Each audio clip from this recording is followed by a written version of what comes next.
Buenos días a todos.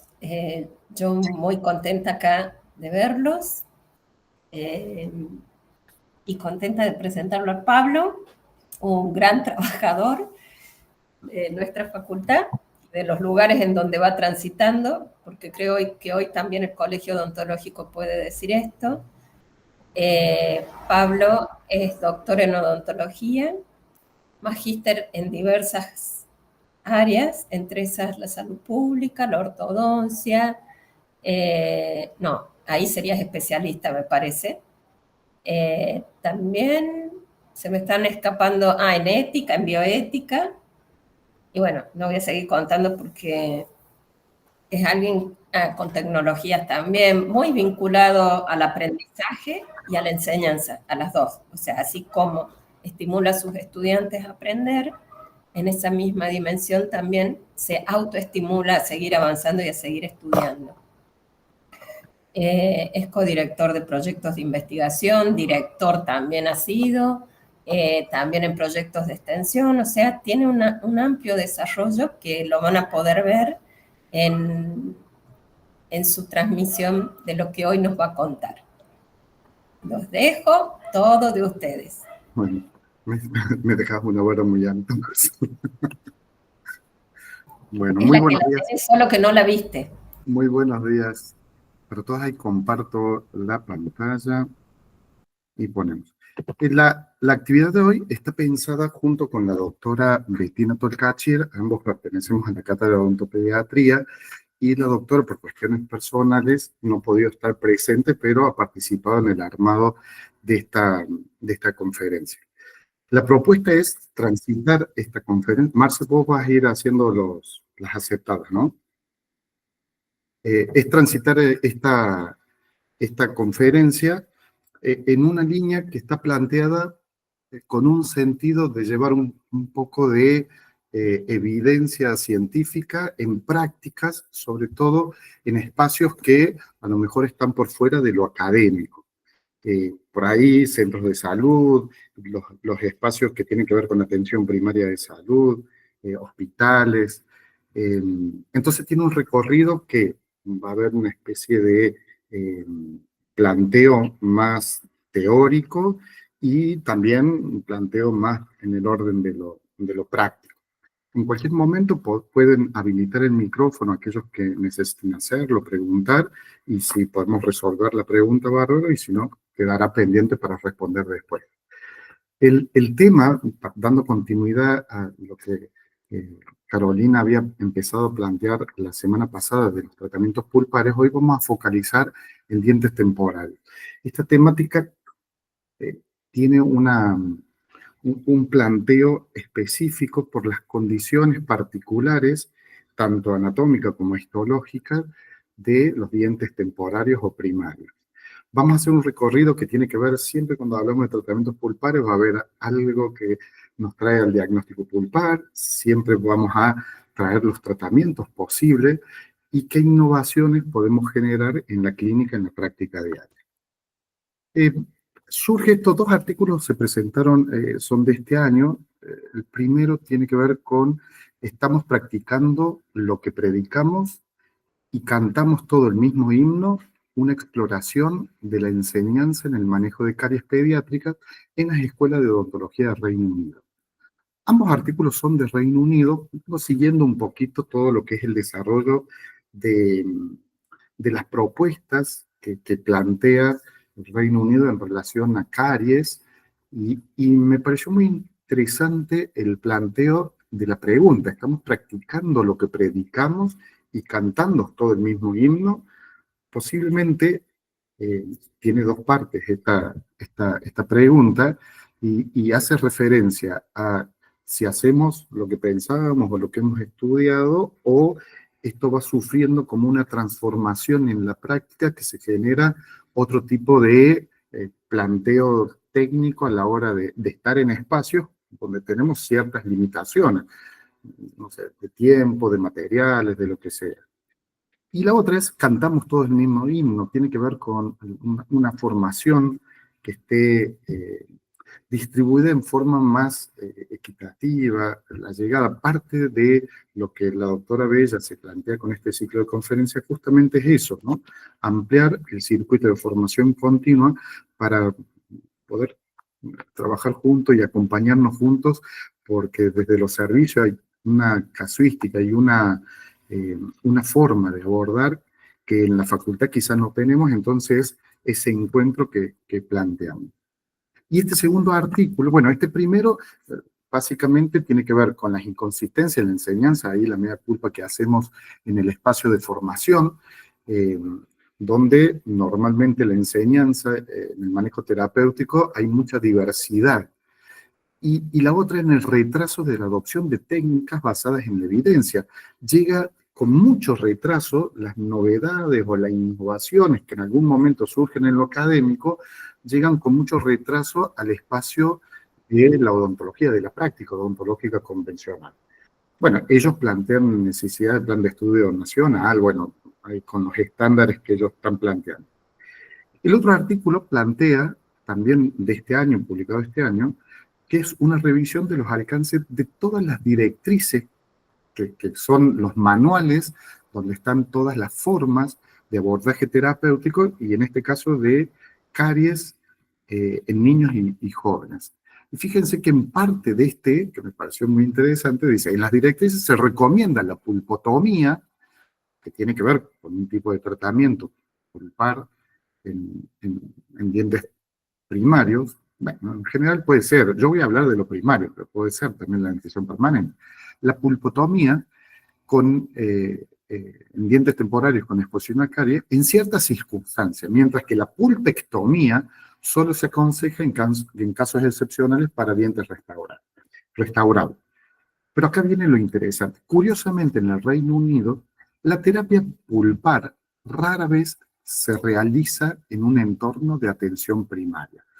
Bien, plantea en Reino Unido que rara vez, este año, ¿no? Esto está publicado de ahora, se realiza la terapia pulpar en ese entorno de atención primaria. Y plantea que una encuesta, el odontólogo de Escocia reveló el 91% de estos odontólogos no ofrecía terapia pulpar. Y cuando le preguntaron por qué no lo ofrecía, plantearon dos cuestiones. Limitaciones con su contrato de trabajo. Fíjense cómo se plantea ahí una problemática de tipo laboral, o sea, limitaciones de ese tipo de prácticas con su contrato de trabajo, y también los costos de los materiales que se utilizan actualmente para eso. Entonces, vamos a tener en cuenta estas dos cuestiones. A mí me llamaron mucho la atención porque vamos a poner en tensión, digo, la mayoría de los que están acá pertenecen a un espacio de atención primaria y tiene que ver con contratos de trabajo y limitaciones en cuanto a recursos. Para entrar en el tema de los tratamientos pulpares en la dentición primaria, en el diente temporario, la primera publicación que se hace es de un suizo, Gypsy, Alfred Gypsy, que publica este artículo que es tratamiento de la pulpa dental con formocresol. Obviamente iba a ser el formocresol el que iba a ser protagonista de los tratamientos pulpares en dentición primaria, ¿no?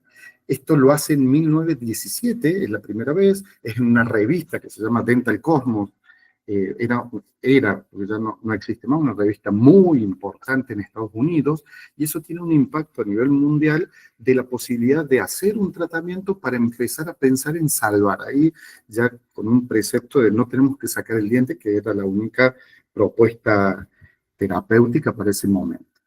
Entonces, podemos decir que desde 1917 la terapia pulpar se va a afianzar, a medida que va pasando el tiempo, como un método eficaz para controlar o eliminar las cuestiones de infección pulpar y conservar el elemento dentario que de otra manera se venía perdiendo. Y dentro de las terapias pulpares vamos a tener como dos acepciones. La pulpotomía, que va a consistir en esa amputación parcial, o sea, va a ser la amputación de la pulpa coronal, solo de la pulpa coronal, que se encuentra en general afectada o ya inflamada en procesos de degradación inflamatoria hacia la pulpitis. Y El tratamiento se va a realizar justamente para preservar la vitalidad. Acá la pulpotomía tiene como objetivo preservar la vitalidad. ¿De quién? Del remanente que quede. Va a haber, la pulpotomía va a tener como diferentes niveles de amputación de esa pulpa. En general, pulpotomía es toda la pulpa cameral, pero puede haber distintas, las técnicas de Beck y demás van planteando como diferentes niveles de corte para ir recuperando, pero el objetivo tiene que ver con mantener, preservar y sostener en el tiempo la vitalidad de la pulpa radicular de los conductos. Esto se utiliza cuando la inflamación solo se va a limitar a la pulpa coronal, manteniendo la pulpa radicular obviamente sana. Mientras que la pulpectomía es el procedimiento que es mucho más extenso, es decir, mucho más radical, en el cual se va a eliminar todo el tejido pulpar, tanto la coronal como la radicular, y se va a realizar en casos donde también hay una cuestión de infecciones o necrosis, o sea, ya el proceso de degradación inflamatoria se ha cronificado, entonces ya ha pasado a una pulpitis después de aguda crónica y ahí ha generado su proceso de necrosis y gangrenas y demás. Son todos procesos que van afectando a todo lo que tiene que ver con el tejido pulpar, no solo cameral, sino radicular también. Después de la eliminación de la pulpa, los conductos radiculares se van a limpiar en la pulpectomía y se van a rellenar con materiales reabsorbibles. Recuerden que en la dentición primaria todo lo que tenemos que realizar o intervenir va a tener que tener como concepto el lograr que la reabsorción fisiológica sea lo más natural posible. Esto es aguardando, o sea, todo este tratamiento tiene que ver con preservar el diente para guardar al momento del recambio, de la exfoliación fisiológica de ese elemento dental. Y decíamos que vamos a comenzar con el diagnóstico. Carolina también siempre planteaba lo importante del diagnóstico. Lo que pasa es que en el diente temporario, Dillon plantea esto que lo tomé textual de un artículo que realizó el año pasado, lo publicó, y dice, porque vamos a tomar en realidad los criterios diagnósticos de la Asociación Estadounidense de Endodoncistas. Ellos en 2009, nos contaba Carolina la semana pasada también, van a proponer una forma de generar una convención a nivel mundial de lo que va a ser el diagnóstico en la cuestión pulpar. El detalle está que esto está planteado desde una mirada de dentición permanente. Entonces nosotros tuvimos que adaptar para la dentición primaria y las clasificaciones que nosotros utilizamos y los diagnósticos son adaptados de la pulpa permanente. No hay convenciones, no había hasta ese momento convenciones, 2009 estoy hablando, que tenían que ver específicamente con convenciones a nivel mundial. Sí había algunos esbozos de algunas directrices que planteaban, pero no tan fuerte como esta de la Asociación Estadounidense de Endodoncia. Y plantea que es un desafío realmente el diagnóstico pulpar en un diente primario, porque esta población tiene una forma de transitar las cuestiones de dolor, por ejemplo, muy particulares. Ahí hay una historia que es muy difícil de recuperar, es una información que entendemos que es esencial para ese diagnóstico preciso y que la recuperación tiene grandes limitaciones. Porque acá es donde tenemos que decidir estas dos grandes situaciones. Existe una pulpa que tiene una situación que es recuperable o es irrecuperable. Bueno, en niños pequeños con un dominio y comprensión del lenguaje mucho más limitados por su edad, por su comportamiento, por su contexto, la capacidad para expresar estos detalles de los síntomas no es muy confiable en general. Entonces los antecedentes de dolor a menudo se van a obtener por medio del cuidador, el representante, el padre, el hermano, quien lo trae, la abuela. Esto va a comprometer el valor de esa experiencia de dolor porque va a haber un mediador.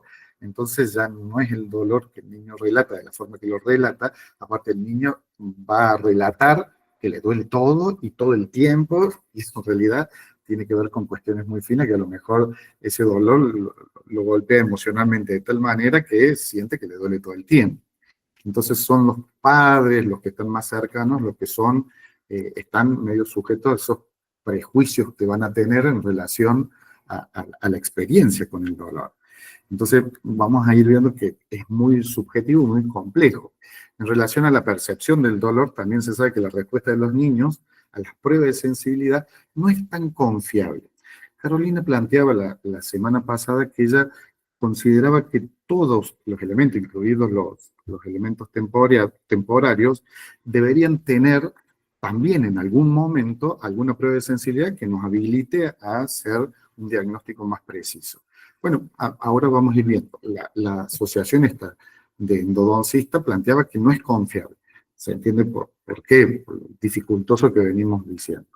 Entonces, recomienda, por ejemplo, la guía de la Clínica Nacional del Reino Unido no recomienda prueba de sensibilidad, pero también eso lo recuperaron varias guías. En general, en la academia decimos, bueno, no hacemos prueba de sensibilidad. Pero como decía Carolina, en algunos aspectos sí va a ser interesante plantear como un elemento más complementario para el diagnóstico estas pruebas de sensibilidad.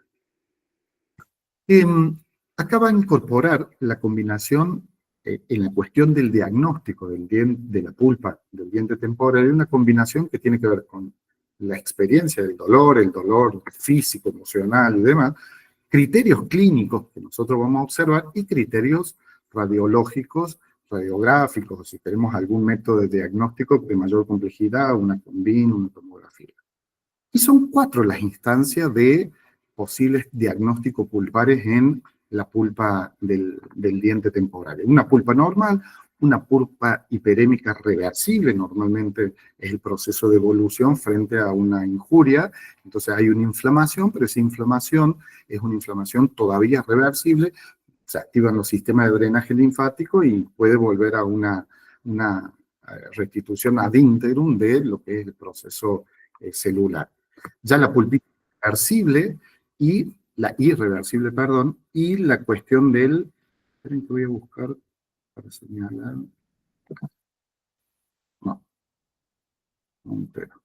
Bueno, la irreversible y la necrosis pulpar, que tiene que ver con un sentido de inicio de propagación de la infección.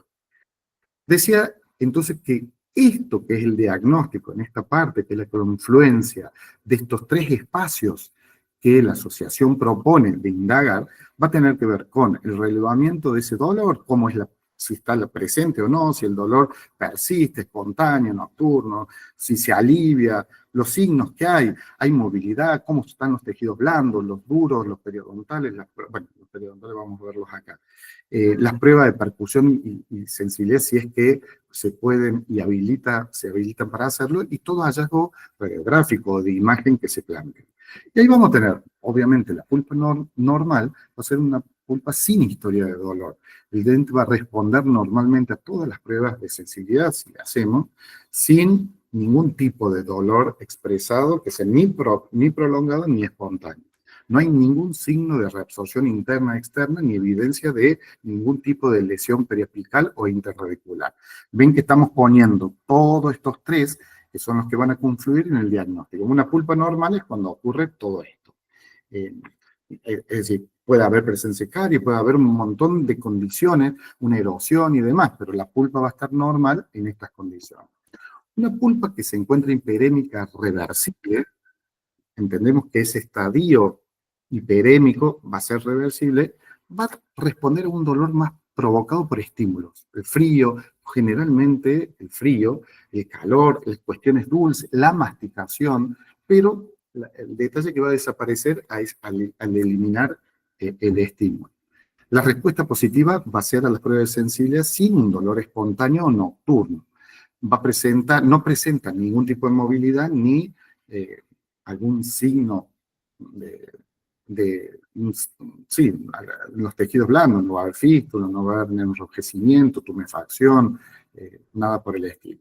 Y el espacio del ligamento periodontal en general está normal, en general no, siempre va a estar normal porque está la inflamación al inicio y en relación a la injuria que va teniendo.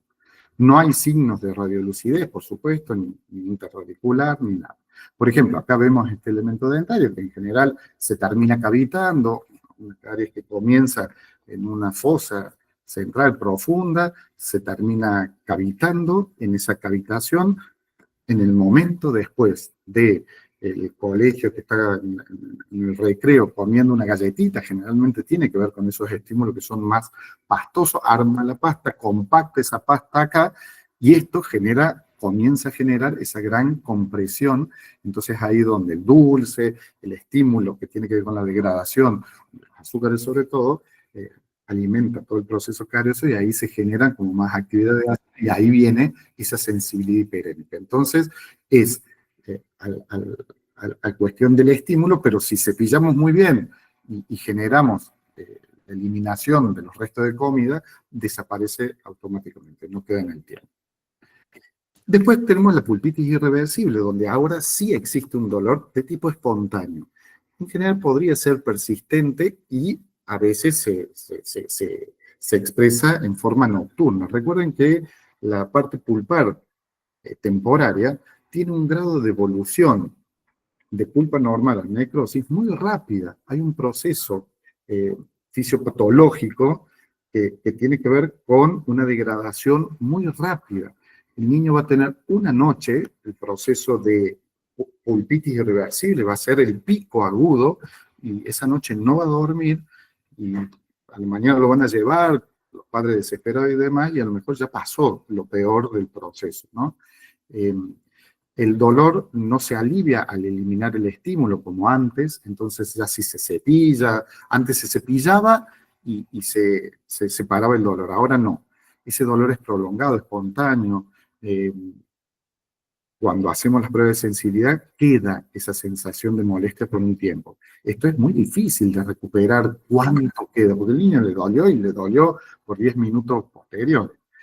Puede presentar dolor ya a la palpación, a la percusión, cuando hago las percusiones vertical o horizontal.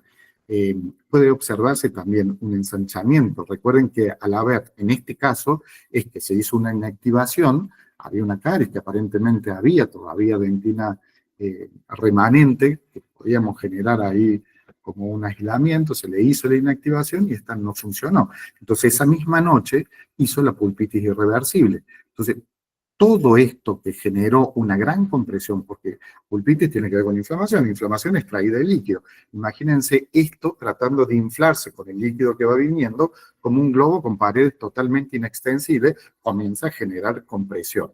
Y esa es la compresión que duele mucho y persiste en el tiempo, porque esa, a no ser que hagamos un alivio que tiene que ver con una apertura, esa compresión interna va a seguir estando, por eso el dolor siempre es prolongado en ese sentido. Bueno, y decíamos que lo periodontal va a estar afectado, posiblemente podamos llegar a ver, no al principio, quizás un poquito más adelante, porque la parte del área periodontal también, esta gran confluencia de líquidos se va a ir transmitiendo y la parte periodontal también puede estar ensanchada en cuanto a generar la compilación de líquido en ese espacio.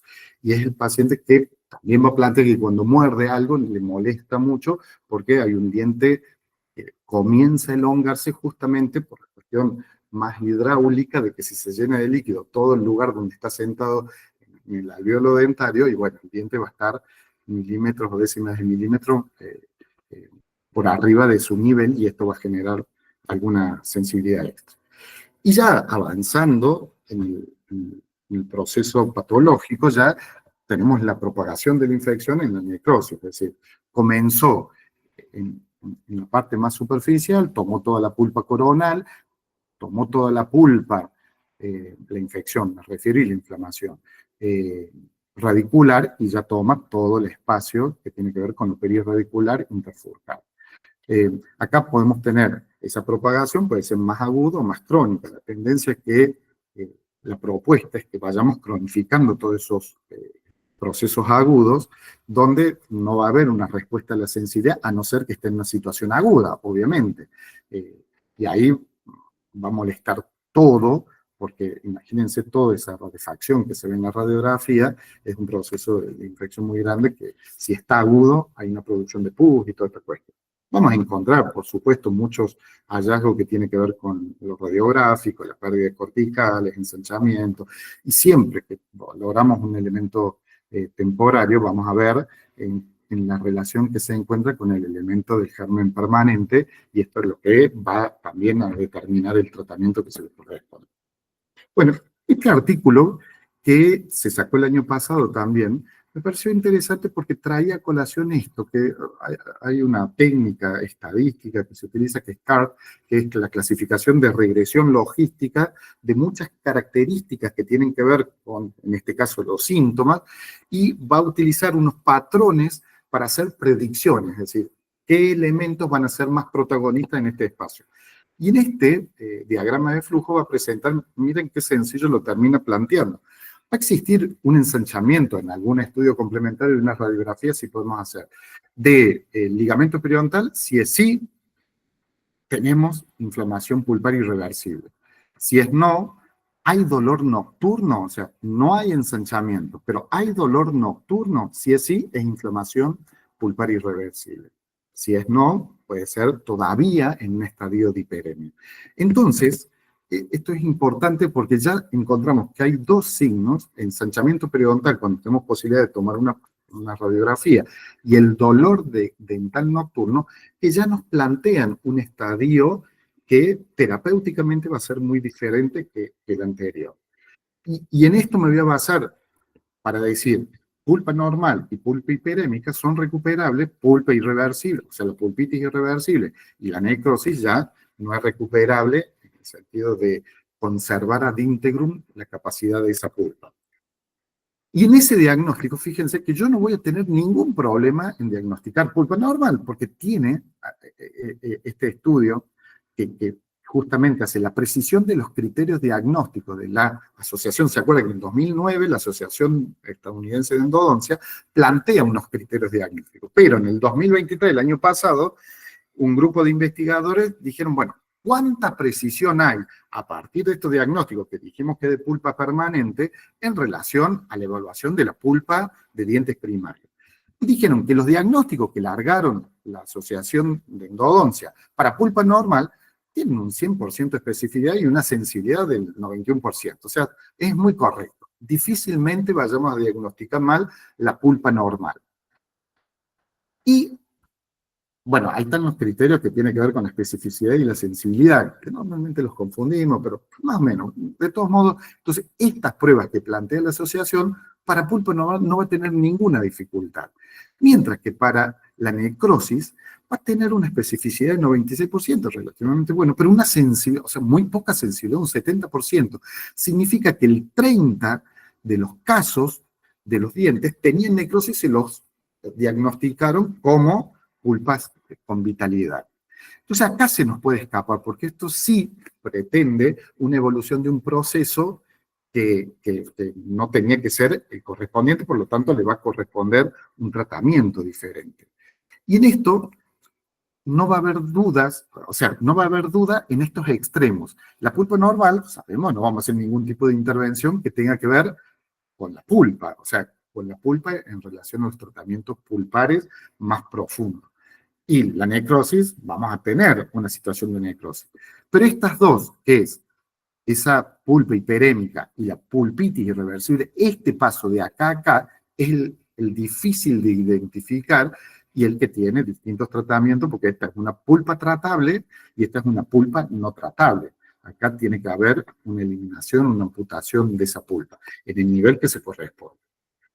Lo interesante es que a partir de la agresión, esta cuestión de irritación pulpar, de inflamación pulpar, comienza en la zona más próxima de la irritación. Por ejemplo, hay una caries acá, comienza acá. Pero no es que, como comenzó acá, ya la parte apical está inflamada igual. No es que se comporta todo igual el componente pulpar. No, lleva mucho tiempo ir avanzando en el tiempo. Por eso nos permite en odontopediatría que si viene con dolor hace una semana o hace un tiempo, esos dolores que se van, y que es un dolor provocado pero se va, o dolor provocado pero se va, y que posiblemente la infección esté en la pulpa coronal, no esté todavía en el remanente radicular. Por lo tanto, nos da posibilidades de que, aunque sabemos que esto tiene una inflamación irreversible, una pulpitis irreversible, los, los restos, los remanentes de pulpa radicular podrían estar viables para ser tratados. Y ahí viene el tratamiento de la pulpotomía. Bien, y acá vienen los tratamientos que se van a proponer. Pulpa normal, nada, porque está normal. La pulpa hiperémica reversible. Acá, bueno, la asociación está... no plantea el término hiperémico. Esto lo usamos nosotros a lo mejor porque en nuestra facultad, en histología, se planteó de esa manera. Ellos plantean a nivel de la nomenclatura mundial, es pulpitis reversible y pulpitis irreversible. Pero las dos son pulpitis, pero para separarlas terminológicamente, le vamos a decir pulpa hiperémica que asociamos a una posible capacidad de recuperación, por lo tanto reversible, y la pulpitis cuando es irreversible. Entonces la pulpitis está dado en un proceso que ya desencadena en una incapacidad de recuperación. Entonces esa pulpa ya no es tratable. Bien, los tratamientos que se van a corresponder entonces a una pulpa hiperémica reversible van a ser todos aquellos que son técnicas de recubrimiento pulpar, tanto indirectas como directas, o sea, en el avance. Todo lo que tenga que ver con pulpotomías de tipo farmacológica, es decir, utilizando un intermediario farmacológico, que van a ser un montón, vamos a ver algunos de ellos, y las pulpotomías no farmacológicas, que también están dentro del arsenal, que tiene que ver, por ejemplo, la remoción de esa pulpa o el tratamiento de esa pulpa con láser. Que tiene un impacto interesante en ese sentido. Y cuando ya es irreversible o hay necrosis, el tratamiento va a ser una pulpectomía. La indicación es la pulpectomía. Recuerden que es el retiro total de pulpa coronal y de conducto. El tratamiento de esterilización de las lesiones para reparación de tejido. Esto tiene que ver con las pastas antibióticas. Esto surge en otra línea. Bueno, ahí...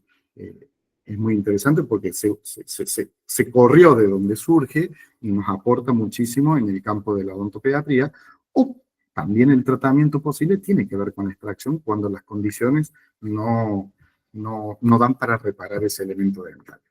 Estos son los niveles que vamos a ir actuando. Decíamos, una protección pulpar indirecta tiene que ver con la parte de superficie, donde puede ser hasta muy profunda la cavidad de caries, sin embargo, hay posibilidades de plantear algo de él.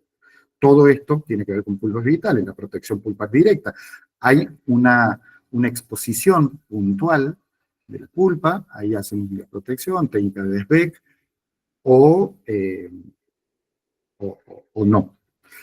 ¿Por qué digo esto? Porque ya vamos a ver que la dentición primaria tiene su limitación en ese sentido. Las pulpotomías siempre incluyen el concepto que es en pulpa vitales. Y acá tenemos como dos tipos de pulpotomía. La pulpotomía convencional, tradicional, que tiene que ver con la pulpa coronal, y una y después viene la pulpectomía, que hay una pulpectomía parcial, que es una categoría diferente, que es en este primer tercio radicular, cervical, que es la única parte que es más recta, porque son anatómicamente, las raíces de los dientes temporales al alojar el gérmenes tienen una forma acintada con convexidad. Por lo tanto, acá estaría el germen. Por lo tanto, es muy difícil abordar con, por lo menos, las técnicas de instrumentación convencionales. Entonces, a lo mejor, la instrumentación en una pulpectomía parcial también es válida para eso, o la pulpectomía total. Después de esas técnicas viene, como otra técnica, en procesos inflamatorios, infecciosos o crónicos, la pasta triantibiótica, que es otra de las propuestas terapéuticas.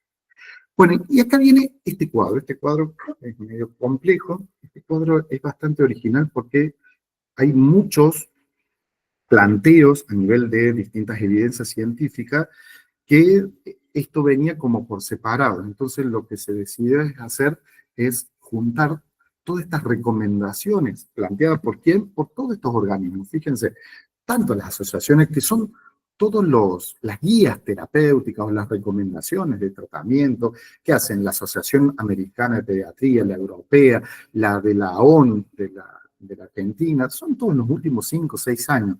La Sociedad Británica, Todo esto, que son las bibliografías que se han tomado, que, insisto, son todas las guías para el manejo del tratamiento pulpar en temporario, en diente temporario, en pulpas vitales, no vitales, esto venía como por separado. Entonces lo que se hizo, y a lo mejor lo original de ese cuadro, es que se plantea todo junto. ¿Y qué vamos a ir viendo acá? Vamos a ir viendo cuestiones, perdón, que tiene que ver con este cuadrito acá abajo, que va a plantear, cual semáforo, 3 situaciones. Vamos a ver que va a haber un color verde, amarillo y rojo. Y esto tiene que ver con el grado y el peso de recomendación que van a tener esas técnicas que se están proponiendo en relación a la evidencia científica disponible hasta este momento. Esto significa que cuando está verde, va a estar apoyado por una evidencia muy clara y una calidad de esa publicación que es buena, o sea, tiene un reconocimiento tanto metodológico como de difusión buena. Entonces esto es un fuerte reconocimiento como recomendaciones, si se lo toman, porque hay 2 niveles, la evidencia y cómo esa evidencia va a impactar en lo terapéutico, es decir, si se recomienda o no. La guía de recomendación tienen que tener esta mirada, que es una mirada de la odontología basada en evidencia. Lo amarillo es cuando la evidencia es buena, pero hace falta todavía profundizar o está en un proceso de reconversión. Hay una recomendación de utilización que es a favor, pero todavía faltan procesos de entendimiento de los aspectos estos. Y cuando está en rojo, dice que hay directamente una recomendación en contra, es decir, que no se estimula el uso de esa técnica o lo que fuera que se esté planteando. Eso se construye a partir de esto de la odontología basada en la evidencia, en relación no es solamente de los intereses que tengan que ver con la cuestión de lo biológico. Obviamente va a tener que ver con ese balance entre el beneficio de esta técnica y los riesgos que acarrea esta técnica, y esto va a dar el grado de recomendación y evidencia científica que tiene el uso de esa técnica. Pero también incorporan estas recomendaciones el costo y disponibilidad de los recursos, muchos recursos que nosotros no disponemos acá. Entonces eso tiene una influencia. Digo, hay muchos materiales que nosotros no tenemos. Y también incluye las preferencias de los pacientes, es decir, esto me resultó más cómodo o una técnica mucho más compleja, y bueno, también está dentro del espectro de recomendación a la hora de plantear este cuadro. Esto es un poquito para ver cómo no es sencillamente únicamente una investigación que plantea la utilización de tal o cual material, sino que tiene que ver con una complejidad que se plantea desde un lugar de mayor integralidad. Y la integralidad nos compromete a todos los que actuamos en este sentido. Y el cuadro plantea lo siguiente. Bueno, ahí está el código QR, por si lo quieren, si están en una computadora, por ahí lo ven y lo pueden ir ampliando porque a lo mejor no se ve muy grande. Tiene el niño sano, digo sano sistémicamente, y con una caries activa, en esmalte, dentina, en un diente primario. Lo primero que viene es el diagnóstico pulpar. Ya sabemos cómo hacer ese diagnóstico pulpar. Nuestra primera pregunta va a ser, ¿está vital esa pulpa? ¿Tenemos datos, evidencia que está vital o es no vital? Si está vital, vamos a tener que pensar en una pulpa normal, hiperémica, reversible. O sea, son las condiciones, las categorías que puede estar esa pulpa vital en un principio. ¿Cómo vamos a identificar si está normal o hiperémica? Digo, no es cómo vamos a identificar, sino qué tratamiento se le va a corresponder a esta pulpa normal o hiperémica reversible. Esto lo vamos a hacer desde el enfoque biológico de la caries. También el paradigma de caries ha cambiado y esto tiene un impacto muy grande en endodoncia. Carolina decía, se están haciendo muchísimo menos endodoncia porque contamos con un montón de avances en relación a evitar. Ya la extracción la logramos evitar con la endodoncia. Ahora estamos tratando de evitar la endodoncia en preceptos mucho más mínimamente invasivos y preservadores del enfoque biológico de caries.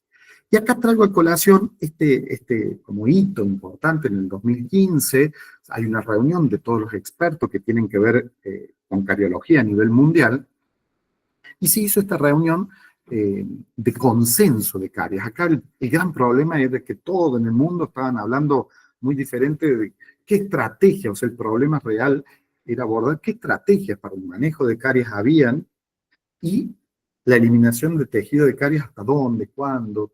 Todo esto, a partir de eso, todos los expertos en cariología se juntaron y en el 2016 publican este consenso y que este consenso nos posiciona en un lugar diferente, donde va a plantear una condición de evolución del proceso carioso, pero con condiciones diferentes a lo que tradicionalmente se planteaba.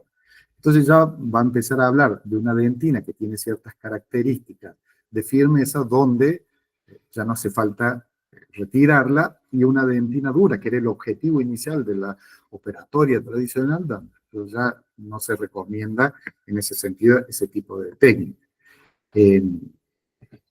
Ahí está. Fíjense que entonces esa dentina que ya es blanda, es una dentina que tiene, no es tanto esta, no es la figura, quizás esta representa más, que es una dentina que tiene un aspecto en el tacto, en la consistencia más cauchosa, más de cuero.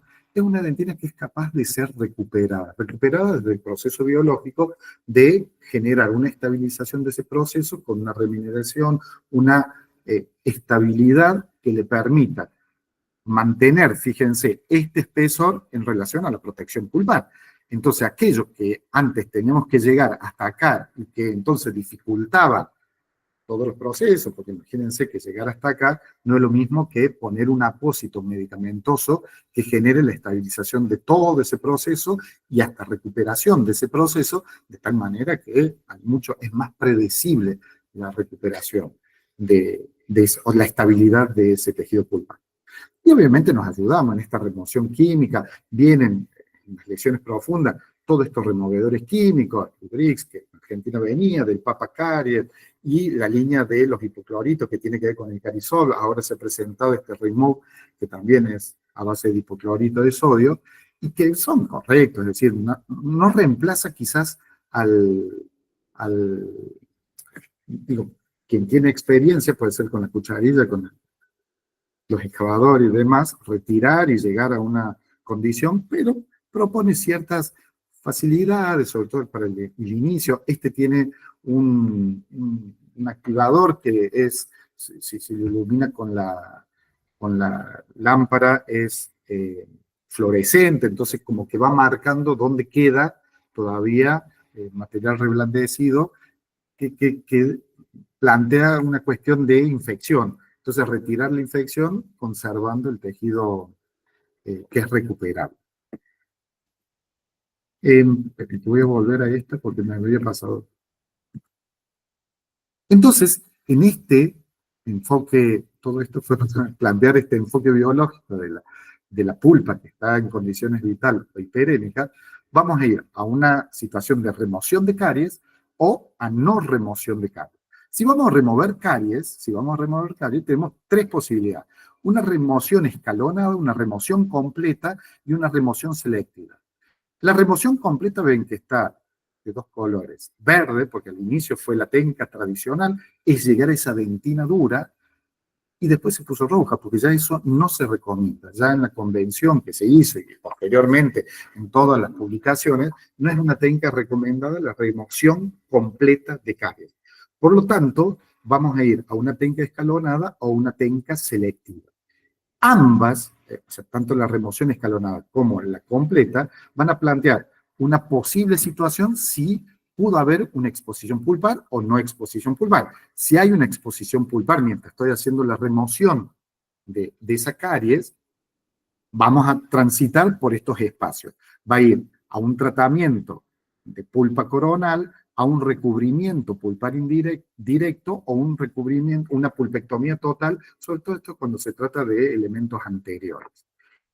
Es decir, hubo una exposición pulpar en pulpa temporaria y vamos a plantear el recubrimiento. Y van a ver que dentro del recubrimiento pulpar directo va a haber distintos materiales. Y va a haber algunos que están en verde, que son los que se utilizan con muy buena evidencia de éxito clínico, que son los biocerámicos, son materiales de una generación diferente que no solo es una pasta que se comporta manteniendo la integralidad de la reposición de tejidos, sino que también propone biológicamente una capacidad de recuperación de esa pulpa. Entonces está el MTA, Biodent, Intercal, bueno. Y vamos a ver que las pulpotomías tienen ahí los materiales que después de otro lo vamos a desarrollar. Seguimos por este lado. No a una remoción selectiva, en general la remoción selectiva difícilmente uno termine en una exposición pulpar. Por eso es que la técnica elegida para la remoción de caries en diente primario es la remoción selectiva, donde retiramos con un margen de seguridad que la caries no importa, porque como no va a haber exposición, voy a generar ese recubrimiento pulpar indirecto y voy a utilizar esta gama de posibles materiales que van a ejercer una función reparadora de eso, manteniendo el diente en estado, o sea, con una salud pulpar o un envejecimiento prematuro, pero todavía vital, y el diente permanente, o sea, el diente hasta el recambio con el permanente. Entonces, la técnica para la remoción de caries seleccionada con mayor evidencia científica en cuanto a la recomendación es la remoción selectiva. Me vuelvo a esta. Entonces, puedo retirar caries o no remoción de caries. Si no remuevo caries por distintos motivos, el niño puede ser muy pequeño, la colaboración es limitada y demás, puedo hacer una intervención de abordaje no restaurativo. ¿Qué es ese? Hay un planteo que viene cada vez más fuerte, que es generar un acondicionamiento de esa cavidad. Normalmente es una cavidad abierta, amelodentinaria de caries, donde hay focos de retención de restos de comida. Esto es lo que va a provocar la continuidad de ese micro ambiente ecológico para que se desarrollen los microorganismos ácidos y continúe el proceso. Si a eso yo lo libero a que esté en contacto con la saliva, con el cepillado, con el flúor, va a generar una situación de estabilidad mucho mayor y propone esa pulpa en una capacidad de defensa en generar una dentina de reparación donde un aislamiento perfecto, entonces no va a haber mayor problema de molestias en el tiempo. Y puede ser una posibilidad esa intervención no restaurativa, pero tengo que acondicionar, tengo que, por ejemplo, con la turbina, generar las fracturas de esas cúspides que están todas socavadas, pero juntan muchos restos de comida o biopelícula en su interior. Se interpreta entonces que, sobre todo en servicios públicos, donde a lo mejor no nos da tiempo de generar unas intervenciones más largas, una operatoria, comenzamos esa intervención generando un acondicionamiento para que entre todos estos elementos protectores y vayan estabilizando el proceso. Otra forma es generar, no removiendo caries, directamente colocando el diaminofluoruro de plata. Esto va a proponer una condición de la precipitación de la plata, bueno, todo lo que sabemos de los cariostáticos, sin remover nada. Entonces, una propuesta para la no remoción en aquel paciente que se elija terapéuticamente realizar esta opción. Y la técnica de Hall, que plantea la cuestión de colocar, sin ningún tipo de intervención de reducción de caries, colocar una corona. En general nosotros acá utilizamos coronas estampadas, hechas por el mecánico. Se puede utilizar las coronas preformadas, son mucho más costosas, no están llegando y demás.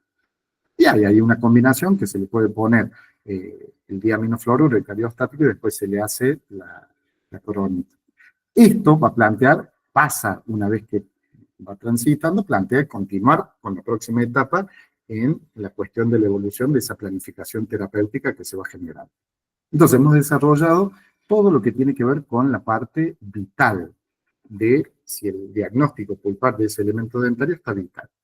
Entonces vamos a avanzar en cuestiones que tienen que ver, por ejemplo, acá la tenía, la saqué de este texto, que me parece que es interesante, que plantea esa remoción. Cuando vemos caries abiertas, por ejemplo, acá si decido hacer la no restaurativa, debería retirar todas estas zonas de retención y dejar expuesto esto. ¿Esto es una posibilidad? Sí, está descrito y tiene una evidencia cada vez más fuerte. Fíjense que las condiciones también son de mucha estabilidad, no hay ningún signo de refracción ni nada. Y ahí se ve que hay una dentina de reparación. Recuerden que el proceso de caries es un proceso crónico, lento, y permite que la pulpa se vaya adaptando a estas condiciones de mucha agresión en esta zona. Entonces, en este caso, en realidad se decide hacer un tratamiento por otras cuestiones, pero acá yo podría, en el caso que decida, hacer el abordaje no restaurativo. Bueno, acá tenemos la radiografía, la lesión, comenzamos en la remoción de caries, ahí van viendo, esa es la consistencia que ya uno podría frenar el proceso de eliminación, porque este proceso de eliminación justamente nunca va a terminar si pienso llegar a una dentina dura o firme, la dentina dura, ahí va a ir a tratamiento pulpar como pasó acá. Entonces la idea tiene que ver con esta dentina es capaz de ser recuperada. Las técnicas de remoción selectiva plantea eso. Ya vamos a ver que acá podemos poner algún apósito que genere esa estabilización. El más sencillo, un IRM, la inactivación de caries, la técnica de Masler, y dentro de 45 días, por lo menos, o hasta 3 meses es el tiempo máximo, porque si no ya comienza a haber filtraciones y ya pierde la situación de estabilidad de lo que es la filtración de microorganismos del entorno bucal, y ya sigue el proceso interno de caries. Entonces, ese óxido de zinc, eugenol, va a actuar como reminizador. Lo retiro a los 45 días, un poquito más, y veo las zonas que quedaron con dentinas reblandecidas. Si retiro algo más, ya puedo colocar un ionómero bitre o lo que sea. Bueno, esto ya bien pasa. Y acá viene este artículo que se publicó ahora en septiembre, salió, que son los procedimientos recomendados para el tratamiento pulpar de lesiones de caries en dientes primarios con afección pulpar. Tengo una revisión exploratoria muy interesante, lo traigo a colación, porque va planteando la evolución de cuáles eran las indicaciones, por ejemplo, del 2005 hasta el 2022, que es donde hizo el corte este estudio, que se publicó ahora, como digo, en septiembre. Y para todos los tratamientos que decíamos, comenzamos por el más sencillo, que es la cuestión de la protección pulpar indirecta, que es el IPC que le dicen porque está en inglés. Se plantea que en Europa, en Nueva Zelanda, la cuestión de las recomendaciones cuando hay una estabilidad, cuando no hay dolor, bueno, todo lo que venimos diciendo de la pulpa normal o hiperémica. En esos casos, con esa sintomatología, uno va a proponer cualquier técnica que tenga que ver con la protección pulpar indirecta. Y ahí yo generé, sobre todo en la bibliografía, generé una línea de tiempo. Entonces, se utilizan distintos materiales, que son todos estos que están acá, para la protección pulpar indirecta. Algunos más conocidos, otros menos conocidos. Y busqué las tasas de éxito que tenían a los 6 meses, a los 12 meses, porque tienen comportamientos diferentes, a los 18 meses y a los 2 años. Hasta los 2 años de seguimiento de esa protección. Recuerden que en pulpa primaria no buscamos respuestas que sean eternas porque hay una limitación. Entonces, todo lo que voy a hablar ahora tiene que ver con el diente primario, eso es muy importante. Se puede hacer traspolar a cuestiones permanentes, sí, pero con ciertas reservas. Y en esta están las tasas de éxito y los rangos, es decir, acá son muchos los estudios que van planteando y se van tomando. Todos estos estudios tienen un sistema de selección, que es el sistema de grado, que es el tipo de evidencia que presenta y el grado de recomendación. No son estudios que no se puede replicar o que en estándares internacionales no sean correctos metodológicamente. Entonces hemos tomado eso y hemos generado entonces una línea de tasas de éxito. ¿Para qué? Para visualizar eso. Ahí está en el gráfico y vamos a ver que a lo mejor el que mejor comportamiento tiene a los 6 meses, si se mantiene más o menos estable, fíjense que de los 18 meses a los 24 meses baja un poquito la tasa de éxito, pero baja al 88%, o sea, que es este verde que es el MTA. El biodentin se mantiene mucho más estable, a lo mejor comienza a los 6 meses con una tasa de éxito menor que el MTA, pero la verdad que se mantiene estable, mucho más estable en el tiempo. Pero el detalle acá es fijarse el peor rendimiento, ¿dónde está? Y está en el hidróxido de calcio, que es el que nosotros generamos Es decir, históricamente hemos utilizado como un elemento de protección pulpar al hidróxido de calcio, ya sea en forma de cemento o en forma de hidróxido de calcio purísimo. Tiene una tasa de éxito aceptable, el 80 y tanto por ciento al principio, a los 6 meses, a los 18, y a los 24 meses tiene un 50% de fracaso. Digo que pasó de protección pulpar, pasó a una instancia de empeoramiento de la pulpa. Me parece interesante en esto, porque también posiciona al óxido de zinc, al óxido de zinc, esto que hablamos recién de la técnica de Masler y demás, como un material que se sostiene muy correctamente, tiene que ver con una disponibilidad en todos los servicios y demás. Entonces hay una tasa de éxito ampliamente aceptable para hacer las protecciones pulpares indirectas.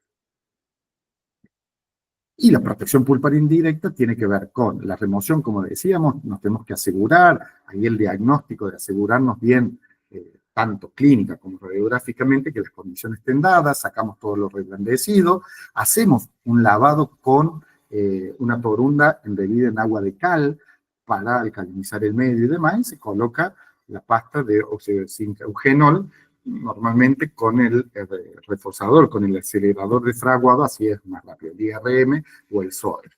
Generamos ahí. Siempre insistimos en los niños, advertir que va a tener un gusto picante, hacer un cuento, que ese gusto picante es para que los bichos en ese hueco que era la casa no se van a meter más. Es decir, esto, porque va a fracasar la técnica si el niño cerró la boca y sintió el gusto del eugenol y hace el escándalo como si hubiera hecho la peor de las extracciones, y en realidad, si esto está advertido, contenido, no requiere tanta conflictividad posterior. Bueno, entonces en esas cuestiones de la remoción selectiva que les decía, los recubrimientos pulpares indirectos va a tener que ver con el MTA, el biodentil, ionómeros vítreos, materiales más avanzados a base de los biocerámicos, de óxido de calcio también, el Teracal y el IRM. Son los materiales que tienen un muy buen comportamiento cualquiera de estos materiales en relación al proceso de protección indirecta. Protección directa. Este artículo nuevamente nos trae, y la indicación de la protección directa es cuando no hay infección. Recuerden que estamos hablando de infección primaria.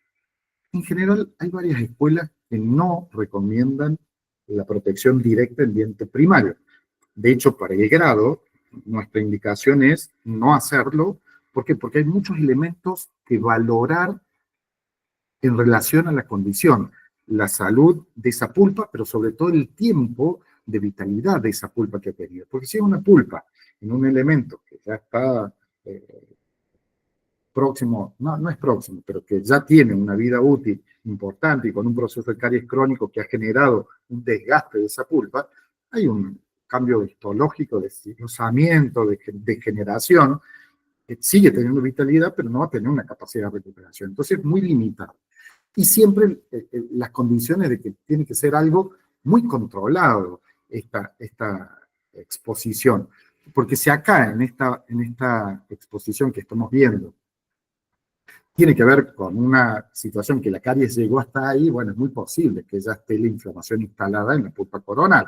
Entonces, a lo mejor es una limitación realizar esa protección pulpar directa. Pero hoy, con los materiales que tenemos, es posible generar con éxito, porque va habiendo un recambio.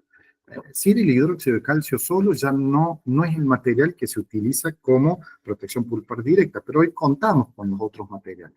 Y esto lo mismo hacemos acá. Y fíjense el comportamiento de las tasas de éxito. El que mejor comportamiento va a tener, biodentil. Fíjense, un comportamiento de tasa de éxito muy bueno en esas protecciones pulpares de emisión. Por eso es que ya cambió el concepto. No necesariamente siempre no la protección pulpar. Lo que pasa es que tiene que mediar un material que tiene un costo, tiene toda una situación de complejidad. El MTA y el Teracal son los otros que también tienen un éxito muy bueno. Y miren, el hidróxido de calcio, que históricamente usamos nuevamente, hay sobre todo a lo largo del tiempo. ¿Por qué ocurre esto? Porque el hidróxido de calcio se va diluyendo, los iones van desapareciendo y va quedando sin pasta. Entonces a los 24 meses, casi el 50% fracasa. de los tratamientos propuestos, es decir, pasó a una condición peor esa pulpa. Bueno, pasamos entonces para el lado de las pulpotomías, o sea, los recubrimientos pulpares, la parte de recubrimiento directo, no se recomienda entonces el hidróxido de calcio, y ahora vamos a pasar a la pulpotomía. Dentro de la pulpotomía, la historicidad, esto no vamos a detenernos porque yo la verdad que me voy medio tarde, pero eso en algún momento podemos avanzar porque es muy interesante cómo es la historicidad. Y acá son los materiales que les proponía que vamos a avanzar en alguno de ellos en las tasas de éxito de pulpotomías. Con todos estos materiales se hacen las pulpotomías. Y fíjense que para una pulpotomía el mayor éxito, tasa de éxito en el tiempo, es el tratamiento con láser. Muy bueno, bueno, tiene un costo muy grande, pero es interesante eso. Y después vienen las otras, y fíjense que acá el que menor comportamiento de tasa de éxito que tiene es el hidróxido de calcio. Cuando está punteado significa que no hay estudios que planteen los intermedios, o sea, hay un estudio que hay hasta los 6 meses y otro a los 24, entonces hacemos como una proyección estadística de eso. Entonces son todos estos los elementos. Y fíjense que el formocresol, que históricamente es utilizado también, y en algunos espacios ya, sobre todo en el 2014, se empezó a dejar de usar, en el 2019 se saca una resolución internacional de planteo de no utilización, tiene un buen comportamiento, es decir, no lo dejamos de usar porque no funcionaba. Tiene un éxito, una tasa de éxito clínico muy buena. El problema tenía que ver entonces con la toxicidad del material. Nosotros vamos a plantear en esto, vamos a avanzar, o sea, generando el corte, que no vamos a utilizar el formocresol, en 3 técnicas para las pulpotomías. La técnica del sulfato férrico, que vean que es esta de acá y que tiene un comportamiento muy bueno. La técnica de el MTA y la técnica del hipoclorito. Son 3 técnicas que plantean una disponibilidad muy sencilla, hipoclorito de sodio, todos tenemos hipoclorito de sodio a disposición, y que tienen un buen comportamiento a nivel de tasas de éxito. Vamos a comenzar con el sulfato férrico. El sulfato férrico es utilizado en el líquido del hilo retractor. En general, el sulfato férrico viene de una variación de concentración del 15% al 20%. En eso viene. Pueden comprar los específicos que vienen, sí. Este que viene, por ejemplo, Viscostar, que es más viscoso. En realidad tiene un formato de gel, que se lo propone como gel hemostático. Bueno, todo esto van a actuar como una hemostasia rápida para aquellos momentos donde yo realice la trepanación y me encuentro con una hemorragia porque hay una pulpitis un poco más avanzada y que genera la hemorragia. ¿Cómo sé que hay una hemorragia? Porque yo debo cohibir o generar la estabilidad de ese sangrado con una torundita de algodón con agua destilada y eso coloco la torundita, lo dejo, actúan el tiempo con máximo 1 minuto de tiempo de coagulación y demás, y se cohíbe. Si no se cohíbe, esa pulpa está en una condición de mayor inflamación. Entonces, ahí podría utilizar, por ejemplo, la técnica con sulfato férrico. La técnica, en estas 3 que vamos a dar, tiene los primeros 9 puntos que son iguales y va a cambiar en la aplicación del apósito medicamentoso. Y es la preparación de la mesa clínica con todo lo que nos hace falta, la motivación del paciente, siempre explicar, contar todo. Vamos a hacer una anestesia, recuerde que estamos en pulpa vital. Vamos a hacer la extirpación del tejido cariado con materiales rotatorios, si podemos, para hacerlo con mayor rapidez. Recuerden que ya está anestesiado. Únicamente esto es para retirar la caries, la infección. Hacemos el aislamiento absoluto, esto es importantísimo en endodoncia. A veces no es posible, sí, y bueno, tendremos que hacer algunos intentos, pero con un pronóstico muchísimo más reservado de aislamiento relativo. Y son mucho más favorables el maxilar superior que el inferior, obviamente, por una cuestión de compilación de saliva. Pero bueno, o sea, se debe hacer en la medida de lo posible con el aislamiento absoluto. Se hace la trepanación, que es la ruptura del techo cameral, la apertura del techo cameral y la eliminación de todo lo que es el techo cameral.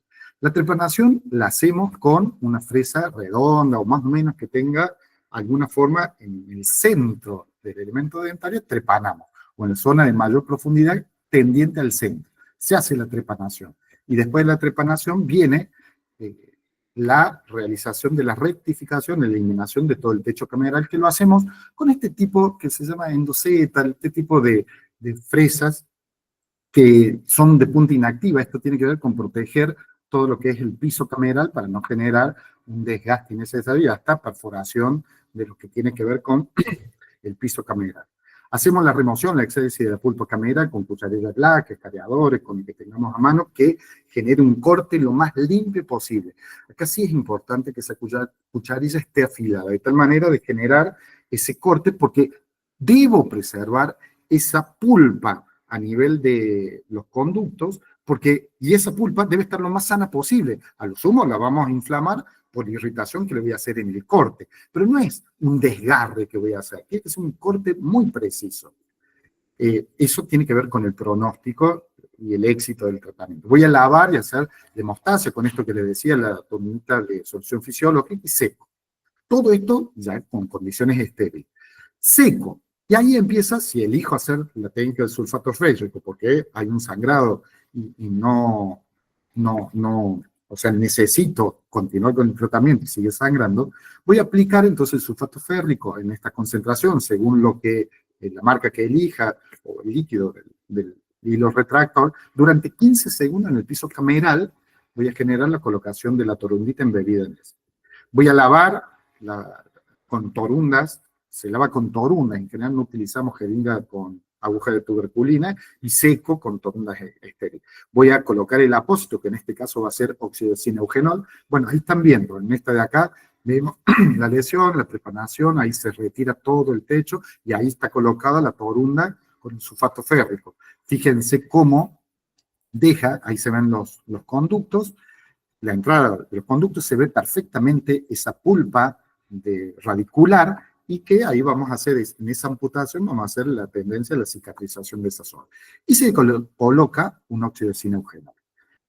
Ese óxido de cineugenol se va a retirar el aislamiento absoluto, control radiográfico. Yo puedo después rebajar y colocar un ionómero y colocar una coronita para reforzar si hay mucha pérdida de tejido en ese sentido. La otra pulpotomía es con algunos de los biocerámicos que tiene, el MTA, Biodent, Interacal. Bueno, en este caso está un MTA que se mezcla con la solución que viene. Bueno, lo traigo así más a colación, más rápido, porque tiene un costo muy grande. Ahí sale, que la Caro planteaba la semana pasada, sale un MTA mejorado. Bueno, pero primero vamos a repasar la técnica. Todos los 9 pasos, primero es igual, que tiene que ver con el aislamiento, la trepanación y demás. Y acá preparo el apósito medicamentoso, que podrá ser cualquiera de todos estos, y lo voy a colocar según sea el material. Entonces, el MTA lo colocaré con un porta amalgama, que ahí está el porta amalgama, es algo masilloso, y con una espátula de gute, y lo tengo que compactar con una torundita, soporte humedad. Bueno, espero 20 minutos por lo menos. Esto es la contra que tiene el MTA. Demora muchísimo en el fraguado. Obviamente van a ir mejorando en la calidad de los MTA, porque cada vez van a ir fraguando más rápido. Recuerden, este MTA va a plantear una cuestión de reacción, de propuesta a esa pulpa remanente, el MTA, el Teracal o el Biodentin, de propuesta de reparación. O sea, no es solamente la inactivación que veíamos, sino que es una situación de reparación. Hay toda una propuesta de línea celular que va a plantear la replicación y la estabilización de esa célula, que no vaya por el lado inflamatorio. El Biodent y el Teracal vienen con dispensers, unos aplicadores específicos. Bueno, para cada uno será la forma en que se coloca, el control radiográfico y la... Este es el que les decía que la Caro planteaba, que es el BioZ-Repar, que es el nuevo, tiene muy buena capacidad, sobre todo en la masilla que se arma. Suelen ser medio complicados esto. Y lo bueno es que se le agrega el circonio, que le agrega un elemento que tiene que ver con la dureza, no solo con la dureza, sino también con la propuesta biológica de intercambio de materiales en relación a la pulpa, en cuanto a la propuesta de estabilización de esa pulpa. Y la pulpotomía con el hipoclorito de sodio. Esto en las concentraciones, algunas líneas plantean desde el 3% y otras al 5%. Es diferente el hipoclorito que utilizamos para hacer lavajes, técnicas de necrosis, que ahí sí utilizamos un hipoclorito al 2,5%. Acá necesitamos una concentración mayor porque es el tratamiento que estabiliza. La cuestión de los remanentes pulpares radiculares. Los 9 puntos iguales, colocamos sobre el piso de la cámara una torundita, bueno, hacemos la trepanación, ahí están, colocamos una torundita de algodón estéril embebida en el hipoclorito de sodio, al 3 o al 5%, y esto tiene que ser por 30 segundos, demora un poco más. A veces tenemos que repetir. Esto va a proponer, tiene un pH muy alcalino, el hipoclorito, va a estabilizar la cuestión de infección, entonces va a garantizar que esa pulpa remanente no se reinfecte en algún resto que quede, y va a proponer una cuestión de estímulo reparativo, pero reparativo ahí, o sea, no es biológico, no tiene que ver con esas reparaciones de lo biomaterial. Se lava, se seca y se coloca, como siempre, el apósito en toda la cámara pulpar de óxido de zinc eugenol. Esto es, entonces no queda nada, tanto en la técnica del sulfato como del hipoclorito, no queda nada del material. O sea, se realiza la colocación del óxido de zinc y el óxido de zinc es el que queda en contacto con los remanentes pulpares. Y lo mismo, se va a poner una coronita si es que hiciera falta.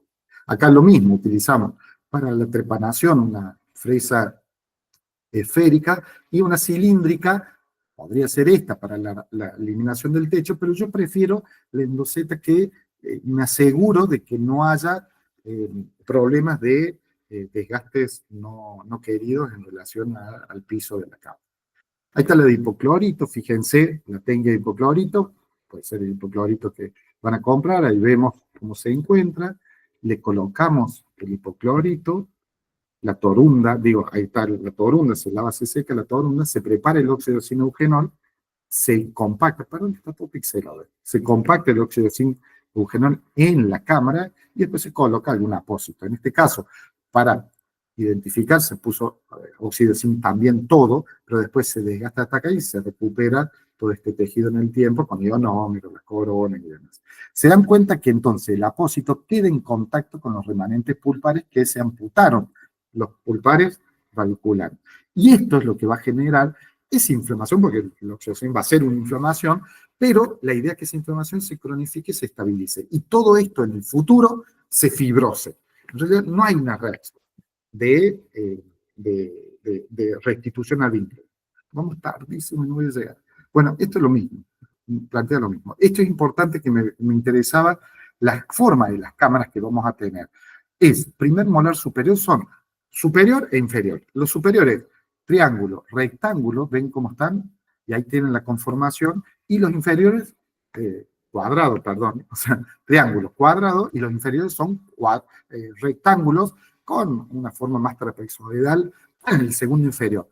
Pero lo interesante es que memotécnicamente van complejizando la figura geométrica. Triángulo, arriba, el primer molar, que es el más pequeño, el primer molar superior. El segundo molar, cuadrado. ¿Qué sigue? Lo más grande, el rectángulo, que son los dos inferiores. Ven cómo están. Ahí van a tener las raíces, son dos raíces. Bueno, esto pasamos entonces a lo que tiene que ver con, esto lo voy a pasar, la pulpectomía. La pulpectomía es el tratamiento, yo les decía antes que hay un tratamiento parcial y que esto incluye la colocación de limas, y hay dos grandes riesgos. Una, la perforación por continuar en el recto. Hoy tenemos limas de níquel titanio que son más flexibles y demás, o la eliminación de la pared interna de la raíz y generar ahí una comunicación. Nosotros en Argentina no solemos utilizar, no digo en Argentina, en Córdoba, perdón, la técnica de pulpectomía por la complejidad, y descubrimos que tiene una tasa de éxito bastante buena los tratamientos con la pasta triantibiótica, que es la que voy a llegar. Hacemos esto, las pulpectomías acá tienen en las pastas la que mejor rendimiento tiene. Bueno, ahí ya vemos otro tipo de pasta, que son el hidróxido de calcio con iodoformo, que es el Metalpex, el Vitapex. Bueno, ahí hay otras cuestiones que tienen que ver con la pulpectomía. Y llegamos a las de tratamientos no instrumentados, es decir, ya hay una situación de pulpitis irreversible o una situación de necrosis, ya con infección. Y acá va a haber muchísimo en el tiempo, no vamos a contar la historia, pero en el tiempo ha habido muchísimas combinaciones de antibióticos y se le metieron antibióticos genéricamente, porque hay antifúngicos, se probaron muchísimas cosas y se siguen probando. Y se va viendo la evidencia que va teniendo mayor resultado, desde las iniciales hasta ahora. Y más o menos, la que mejor performance tiene que ver con la pasta original, pero esta pasta tiene tetraciclina, tiene su complejidad porque tiñe, teratogénica, bueno, entonces se le buscó alguna alternativa y la que estamos usando actualmente tiene que ver con esta pasta, que se llama Trimix modificada, porque la Trimix normalmente esta de acá es metronidazol, los antibióticos, ciprofloxacina y minoxiclina, pero la minoxiclina difícil de conseguir, tiñe el elemento dentario porque se impregna, entonces se cambia la minoxiclina por la clindamicina. Entonces ahí se genera esta formulación que tiene muy buen resultado. Fíjense que esta es la segunda de tasa de éxito en el tiempo. Entonces esta es la más sencilla, la que más económicamente tenemos y demás. Pasamos de largo esto. Esto se tiene que hacer por fórmula magistral. Es verdad que dicen, está descrito en la literatura, que podemos tomar un comprimido de la cipro, un comprimido de metronidazol y una cápsula de la clindamicina. El detalle está en que tiene muchos excipientes. Entonces, en un mortero, pisonar esto y mezclar en forma, porque tiene que ser en formas iguales, se ve muy complejo. Entonces, ahí está, la tenemos que mandar a enviar el más seguro, también económico. Esta formulación sale 18.000 pesos, donde la hacen, que nosotros enviamos en general y simplemente con una receta, con la prescripción de la fórmula magistral, metronidazol 500, clindamicina, viene la droga pura ya. Entonces todo lo que tenemos en el polvo, que son estos de acá, viene con esta formulación. Y el vehículo que viene va a venir con un formato más viscoso o más líquido, ahora vamos a ver eso. Esto lo pueden conseguir en la farmacia del bosque, no tenemos generado ningún interés en eso, pero sabemos cualquier farmacia magistral lo podría hacer.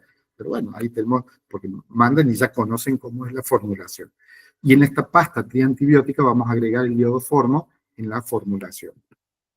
El vehículo, decía, está compuesto por propilen-glicol y el macrogol. Son dos componentes que actúan como humectante, como solvente, no importa, ahora no vamos a profundizar. Y este va a tener más o menos consistencia según el peso molecular de ese macrogol, que puede rondar de los 400 a los 4.000. Se hace una combinación de pesos moleculares de polilenglicol para que quede una consistencia más masillosa. ¿Por qué más masillosa? Fíjense ahí, ayer me ayudó una de las alumnas, voy preparando la pasta porque le quería mostrar cómo la preparamos, le ponemos el iodoformo, la pasta triantibiótica, y ven que es viscosa como si fuera una vaselina dura. Se va agregando el material y se hace la pasta triantibiótica. Una vez que está hecha, yo la utilizo de esta forma. Utilizo una jeringa de tuberculina para la aplicación y en esa jeringa lleno, fíjense que tiene una punta activa siliconada, que es un émbolo que mejora la penetración del material. Y ahí fíjense cómo va a salir el chorrito del material y ahí puedo poner de esa forma o colocarle algún tipo de, fíjense ahí, de dispenser para generar la colocación en lo que es la cámara pulpar después de realizado. Puede ser con eso o puede ser los aplicadores de composite, miren, de composite, de ácido, ahí pueden también colocar. ¿Por qué es esto? ¿Por qué planteamos? Porque hay que garantizar la cuestión de las paredes de esa cavidad que no queden impregnadas con la... Pablo, ¿Sí? Pablo, te levantaron la mano. Sí, hablen, levanten sí, rápido porque Pablo, estamos... buen día, ¿cómo estás? Sí, ¿cuál es el vehículo, discúlpame, cuál es el vehículo de consistencia viscosa que vos mezclas los 3 antibióticos? El polvo, digo. Este es el vehículo. Normalmente el vehículo macro, de es propilenglicol más macrogol. Son los dos. Uno, porque son dos compuestos que van a interactuar, no son inertes, porque van a solubilizar. Este es el que te digo, el que le va a dar más o menos viscosidad, que es el macrobol, que según el peso molecular hacen una combinación. Por ejemplo, esta farmacia que te digo te prepara o el más líquido, que a mí no me gusta porque queda muy líquido y cuando pones, ¡oh!, se te va y se te llena todo. Y tiene que ser, recuerden, es apenitas la base, porque esto tiene que estar en contacto con los remanentes pulpares. No tiene que llenar, porque no es un biomaterial, no tiene que llenar toda la cámara. A mí me gusta más esta consistencia que tiene peso molecular mayor, por eso es más viscoso. Bueno, y miren, ahí está, no hay por qué. Ahí está colocado, lo pueden colocar con cualquier dispenser y demás, y esto se prepara cada vez que lo tenemos, pero puede venir, como vienen ahí, lo que yo hago es colocarlo en cápsulas. También compro en una farmacéutica cápsulas vacías, todo armo una mesa clínica para poder trasvaso, entonces tengo cápsulas unidosis con la formulación ya hecha. Es decir, los 3 antibióticos que vienen en un solo frasco, los coloco en parte igual, con una cucharita puedo ir poniendo de ionómero, voy colocando y lo tengo para preservar. Entonces, viene un tratamiento, saco la cápsula, la dejo la cápsula en la mesa clínica y en el momento de mezclar, dispenso el polvo de la cápsula, lo mezclo con el material del vehículo y le agrego el iodoformo. El iodoformo debe ser agregado también en el momento, ¿eh? No puede estar mezclado en la mezcla triantibiótico. Se entiende entonces mejor prepararlo por preparar el antibiótico porque va a ser puro, sin excipientes. Bueno, y ahí viene la técnica, todo igual hasta la 9, y después viene el 6. No, a ver, apertura, exceresis, sí. Bueno, acá viene el lavado con hipoclorito. Cuando decimos preferente con jeringa de tuberculina, hay que ver, porque la jeringa de tuberculina me permite la remoción más mecánica de la zona de la cámara, sobre todo si me insinúo con una lima. Esto tiene que ver con el avance en la parte de la porción recta, el primer tercio del conducto a nivel cervical, que tengo certeza de que es más o menos recto, con un retiro de una lima Hemstrom puedo sacar. Mientras más tejido necrótico saque, mejor pronóstico va a tener esa pieza. Bueno, y riego con solución fisiológica, bueno, agua oxigenada, hipoclorito, solución fisiológica, seco, y preparo la pasta antibiótica, lo condenso. Muy importante la condensación, que la puedo hacer con una toronita seca, empolvada en el polvo de antibiótico, lo coloco y ahí. Y tiene que ser únicamente, no se puede ir en las paredes de la cavidad, no se puede ir en la pared de la cavidad. Bueno, y ahí tenemos la técnica, en el 85 ven, tiene un proceso, tiene una fístula, entonces ahí está el 85, se ve con rarefacción, no hay compromiso de la canastilla, se hace la apertura, se hace el lavaje y demás, se coloca la pasta. ¿Ven? Esta pasta está colocada con la espátula de Guta, y miren cómo están todos los pisos. Por eso ahí le metí la jeringuita esta para que sea algo mucho más cuidado la colocación. Está en contacto, y fíjense, el post inmediato, a los 3 meses hay ya un trabeculado distinto, y a los 6 meses recupera parte del trabeculado. Entonces, es una técnica que tiene un éxito clínico importante. Vieron que es la segunda, esta mezcla de antibióticos. Acá tiene que ver con los parámetros de éxito de este tipo de técnica. La resolución de signos y síntomas. Si yo tenía una fístula, un enrojecimiento, tumoración y demás, no tiene que haber nada después. La exfoliación normal del diente, voy haciéndole el aguante. Fíjense acá la pérdida que tenía y en el tiempo cómo se recuperó. Acá, cómo está y cómo continuó la formación del permanente sin interferir en nada. Ahí ven la rarefacción y acá está solucionado. Acá no mejoró la rarefacción, pero sí permitió la remoción que mantiene este elemento dentario hasta la salida fisiológica de ese diente.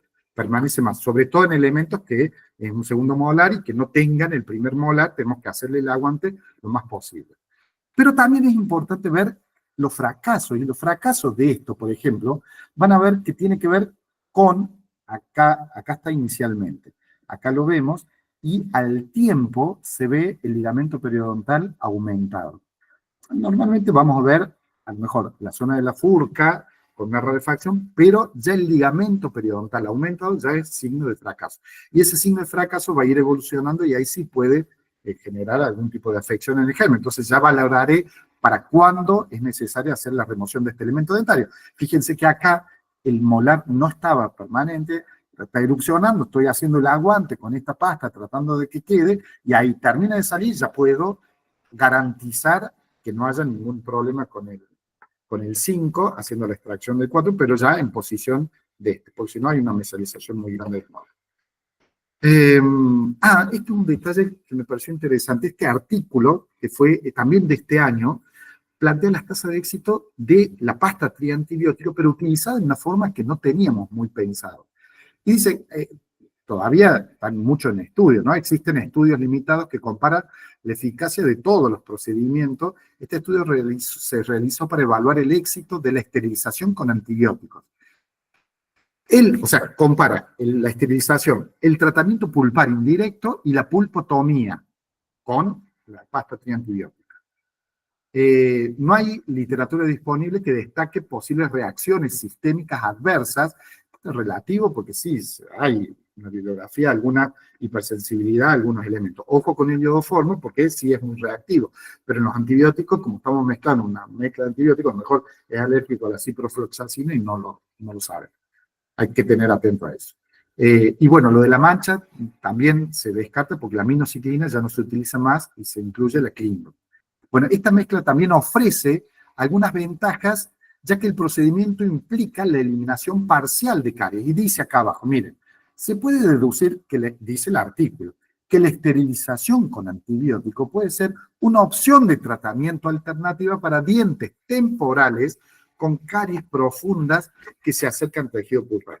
Esto es, ellos están describiendo que tiene una caries muy profunda, en vez de ir directamente al tratamiento pulpar, en vez de poner una protección pulpar indirecta, lo que hicieron es colocar el polvo de la pasta triantibiótico en el piso y poner un óxido de sinogenol como apósito de sellado. Y tiene un comportamiento muy bueno. Sobre todo, esto estamos trasladándolo a esos primeros molares, estoy metiendo en permanente, pero con ápice inmaduro, que tienen caries muy, muy, muy profundas y demás. Obviamente esto es una estrategia si es que no tengo algún biocerámico. Si tengo el Teracal o tengo Biodent, el MTA, van a ser mucho mejor que estar haciendo estas pruebas. Pero ya acá nos va a plantear una condición diferente en la colocación del polvo en el piso de la cavidad, ejerciendo una situación de estabilidad del avance de la infección de caries. Se interpreta y dice el artículo, conclusión, por lo tanto, la esterilización con antibióticos puede introducirse como una modalidad más nueva en el tratamiento de lesiones cariosas profundas que se acerquen a la pulpa en los dientes primarios, que es de naturaleza ultraconservador, ya le ponen términos excesivos, y disminuye el riesgo de exposición de la pulpa en comparación con los tratamientos pulpar indirecto y los procedimientos de pulpotomía. Se recomiendan más estudios, obviamente, con seguimiento a más plazo para evaluar la eficacia de la esterilización del piso. Pero se dan cuenta que hay avances en ese sentido y es interesante, sobre todo en el medio que nos podamos mover, donde no haya muchas posibilidades. Ya estamos terminando. Bueno, y la otra posibilidad, acá no pasé de este lado, pulpa irreversible necrosis. Cuando hay una pulpitis o una necrosis, va a terapia pulpar. Acá nos preguntamos, ¿el diente es restaurable o no es restaurable? Si tiene una necrosis y no es restaurable, va a extracción directamente. ¿Es restaurable? Va a ir a un proceso de pulpectomía, que era la pulpa, la remoción total, con todas estas pastas que le decía, el Vitapex, Metapex, a base de hidróxido de calcio y iodoform y demás, muy, bueno. O el tratamiento de esterilización del tejido. Ahí utilizamos las trimix, las alternativas, la que sea. Nosotros estamos utilizando actualmente la formulación que les di. Se interpretó acá todo el pasaje. Y miren cómo esta tiene una evidencia muy buena. La pulpectomía ahí está en procesos, no porque sea mala la evidencia, sino porque hay muchos cuestionamientos a este tratamiento. Por más que actualmente las recomendaciones siguen diciendo que la pulpectomía es el tratamiento para cuando hay una pulpitis irreversible. Hoy lo estamos poniendo en una situación de igualdad con mejores propuestas hacia el futuro de las pastas estas de antibióticos.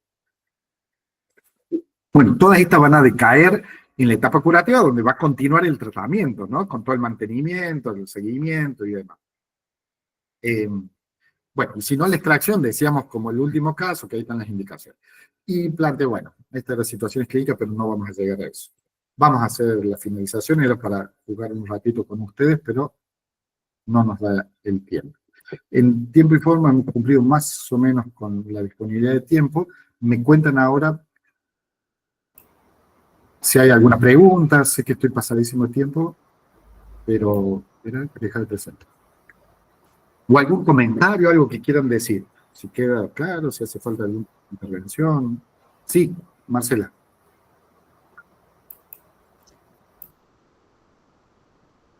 No se escucha, Marcelo, tenés el micrófono. Ay, perdón. Consulta, en cuanto a la pasta triantibiótica, viste Sí. que la ciprofloxacina está indicada, no está indicada para menores de 12 años. En este caso, Los estudios plantean, la no indicación tiene que ver con la dosis sistémica. Como acá se aplica en forma local, hay una cuestión de ponderación de la droga en el ejercicio que hace, entonces hay una absorción que es menor en relación a algo sistémico. Por lo tanto, lo que relatan, y la colocación por eso es poquito y el remanente pulpar, no sería un problema, o sea, que sea hipersensible a la droga esa. Ah, bien. Gracias, Pablo. Oh, por favor. ¿Alguien más?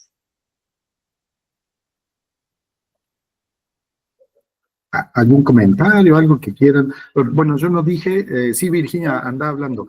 Vayan poniendo el nombre, los que quieran, la constancia de participación en la conferencia, ponen el nombre, en el mismo mensajito, nombre, colegio, no, nombre, documento y correo. Confirmen de que el correo esté bien escrito.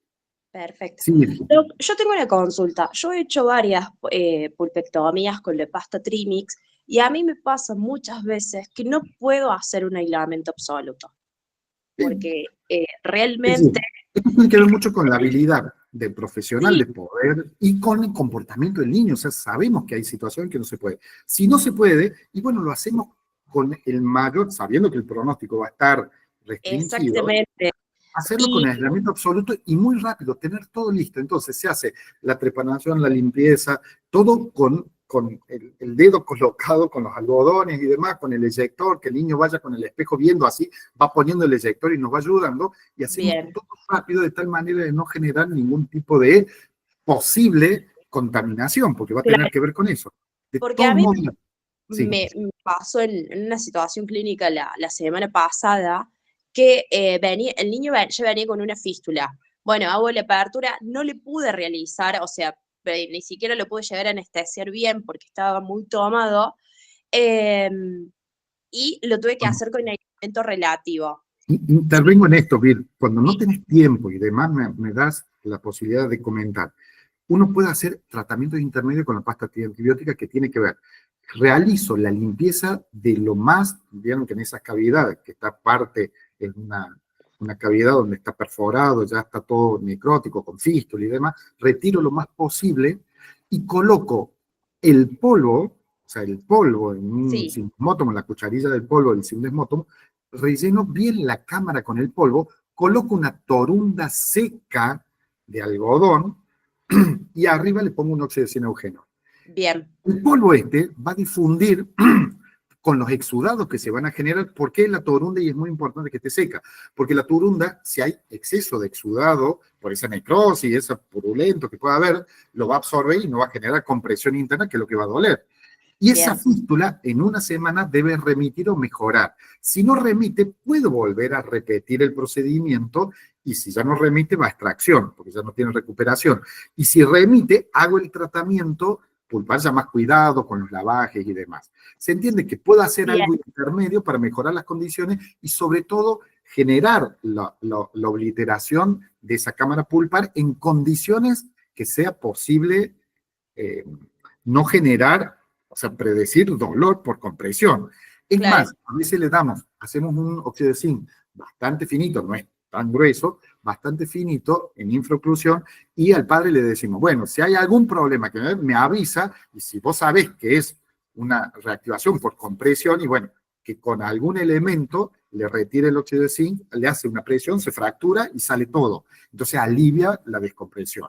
Bien, eso es el momento de porque a mí mi duda puntual es esto. Bueno, yo lo hice, pero, o sea, nunca me había pasado de que las fístulas no remitieran. La verdad que es muy buena la pasta y funciona muy bien.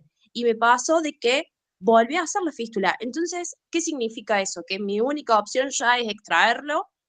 No, vos tenés dos posibilidades de Bien. colocar pasta preantibiótica hasta que cede. Si no cede, hay una cuestión que tiene que ver también con las condiciones biológicas del paciente. Bien. Nunca garantizamos éxito de estos tratamientos. Significa que la única opción, esto es el éxito asegurado, porque está invirtiendo un montón de dinero, si es que invierte, o un montón de tiempo y sufrimiento del niño. Entonces, siempre ponerlo en un espacio y decir, hacemos todo lo posible para salvarlo, pero puede ser que no lleguemos, y puede ser por una cuestión biológica de particular, de que esa infección ya la consideres como una espina que se clava, el organismo la encapsula y la quiere eliminar, y ahí genera como ese encapsulamiento de la infección. Vuelvo, para resumirlo, lo vuelvo a intentar y en el caso de que vuelva a fracasar, bueno, nos despedimos del elemento. Perfecto. Listo. Muchísimas gracias, doctor. A veces no hacemos la extracción, si podemos hacer, dejamos crónico abierto, que hemos visto también crónico abierto, pero bien abierto, que sea bien limpiable, porque a lo mejor me falta muy poco tiempo para que venga ese primer molar y tengo que aguantarlo, y sí, lo puedo dejar, pero con el cuidado, o sea, toda una terapéutica preventiva de flúor, cepillado, o sea, lo mejor cuidado. Y hay mucho cuidado con comentarle al cuidador que no, o sea, cuando coma la galletita que se empaste, seguro que va a obliterar y va a empezar con el dolor. Entonces, que coma, pero después se cepille muy bien esa parte, porque la mayoría de dolores vienen en los recreos 2 horas después del recreo, que tiene que ver con haber obturado y se empieza todo lo que va eliminando de vapores de esa necrosis, empieza a comprimir. Marce. Bien. Muchas gracias, Doc. No, ya está, Pablo. No, bueno, ya. Bueno, ¿hay alguna duda, pregunta así urgente para preguntar? Bueno, bárbaro. Han sido muy generosos. Vamos a dar continuidad la semana que viene, el viernes que viene, con, no me acuerdo qué tema, pero ya tengo un lío. Ya le mandaremos en el ciclo de conferencias que plantea la Cátedra de Preventiva y la Secretaría de Extensión. Marce, te dejo. Muchísimas gracias, Pablo. Yo de escuchar las preguntas me parece que por ahí quizás esté bueno como las complicaciones, como un nuevo capítulo que tenga que ver con los retratamientos, que es muy frecuente en los niños. Porque te siento decir lo de la extracción y sé que acá muchos estaríamos diciendo desde la posición rosetista, no estaríamos en esa línea. Pero creo que todo esto por eso se abre el panorama. Abre a las discusiones. Claro, es decir, todas son posibilidades que se van a adaptar en el contexto en que estoy y con el paciente en que estoy. Entonces, todo, por eso no puse nivel de mejor o peor, porque tiene que ver con algo muy particular y específico. Y también dejar un elemento dentario con una complicación pulpar cronificada, esta es la condición cronificada, no va a haber problema. Por eso yo lo que rescato, o sea, toda la apertura que nos hiciste, ¿sí? Nos abriste desde la presencia de la caries a las complicaciones y al final de la vida de un diente. Creo que es una apertura a una gran discusión atravesada por los nuevos paradigmas, que es lo que nos estás invitando a trabajar. Y para mí, que estoy un poco yéndome de la odontología, me parece sumamente importante, pero para todos los que están en plena actividad, me parece que es básico. Hay un cambio radical en los aprendizajes en relación a la caries dental. Y en este sentido digo, bueno, quizás haya otra clase u otro encuentro en donde discutamos sobre las distintas alternativas directamente, así como estamos haciendo al final en las preguntas, bueno, que desde las preguntas replanteen había quedado pendiente varias situaciones clínicas donde se planteaba justamente eso, poner en el contexto de la práctica de cada uno y ver cómo lo solucionamos, y dentro de eso las posibilidades que tenemos de Es que solucionar. me parece que eso es lo rico, no sé qué piensan el resto, o sea, en realidad Llegué muy estoy tarde. hablando, pero... ¿Ah? Llegué muy mucho contenido. Bueno. No importa. Bueno, Muchísimas gracias bueno, a muchas vos gracias y a para todos.